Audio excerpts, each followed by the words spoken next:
Today we're at the ICC United Kingdom and C4DTI's trade conference here in London.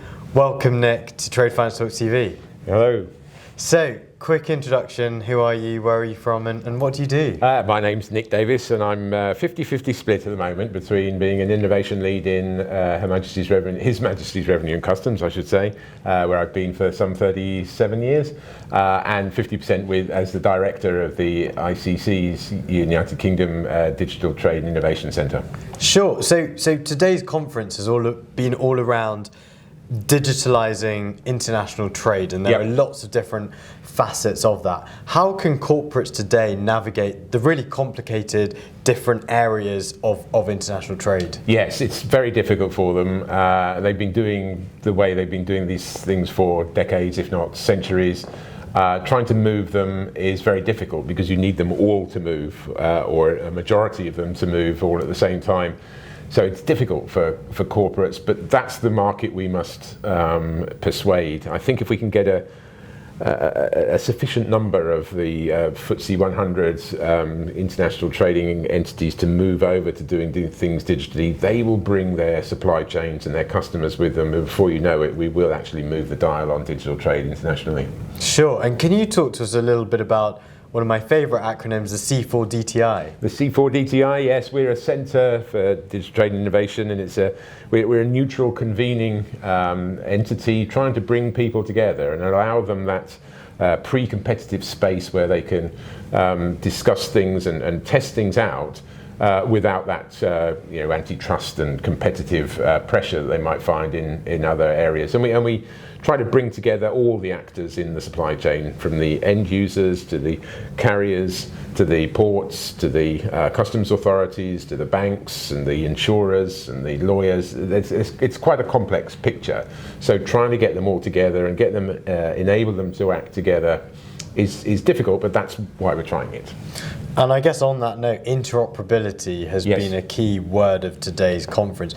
Can you talk a bit about how interoperability has been used, is being used, and where we need to go with respect to working together? Yes, interoperability is very easy to say, but it's sometimes more difficult to define. I think there are a number of aspects to interoperability. Legal, so that what has legal effect in the UK also has legal effect in other jurisdictions, but technical, so that some of those platforms that are being developed both in the UK and elsewhere can talk to each other. So I don't think we're ever going to be in the position where we have one great big platform that governs all of global trade, and in fact that probably wouldn't be a good idea anyway, because you have a single point of failure.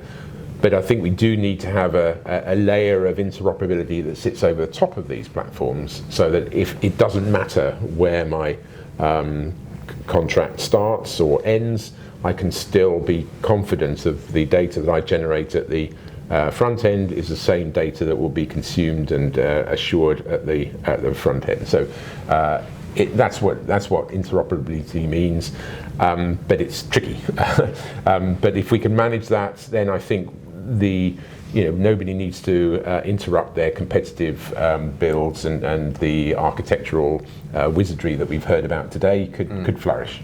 Well, we've definitely heard about a lot of architectural wizardry with respect to proof of concept and the idea of pilots, but actually pilot exhaustion comes to mind, which is a serious piece. How do we go from pilot exhaustion to live? I think that's a very good question. So go back to the original point, we do need to bring industry along with us. So we need those big OEMs, those multinational enterprises to buy into it. But I think we need to do two other things. Firstly, we need to, where we do pilots, and we still need to do pilots, where we do them, they need to contribute to an overall strategy. It's no good just doing a pilot, saying wasn't that good, and then moving on to another one. It's saying here is a pilot which worked, or indeed didn't. We can always learn from pilots that go wrong. We'll learn from that and then move forward towards our goal. And the second thing we must do is also feed that out into the policy design world, so that it's not just we can do this technically, but then the lawyers or customs or government agencies say, no, you can't do that because of the current position on the law. We need to bring all those people with us, so that if we need to change the law, or if there are aspects of the law that we can take advantage of, we can do that as those pilots are successfully undertaken. Well, I guess going more into the policy piece, what can government, specifically the UK government, do to accelerate the adoption of digital trade? So perhaps we can not only talk about the Electronic Trade Documents Bill, but also any other initiatives that they're doing to, say, drive paperless borders. Yes, we heard all about that yesterday in our first day, where we got 4 elements. We've got the legislation, as you say, in the Electronic Trade Documents Bill. We've got our treaty network, including the accession to the CPTPP, just announced this week. We've got the standards through the Digital Standards Initiative, and we've got the technology. So the UK really is in a good position to exploit all of those. 80% of international trade is governed by English law. So once that legislative change is effected, there's really a good opportunity for the UK to be a soft influencer of the way in which digital trading processes are rolled out. And we could really make a difference there using our diplomatic, our economic, our capital market powers and so on, our trading networks, and really make a difference. Thank you very much. Now to the individual actors within the system, be that the corporates, the SMEs, the lenders, the financial institutions.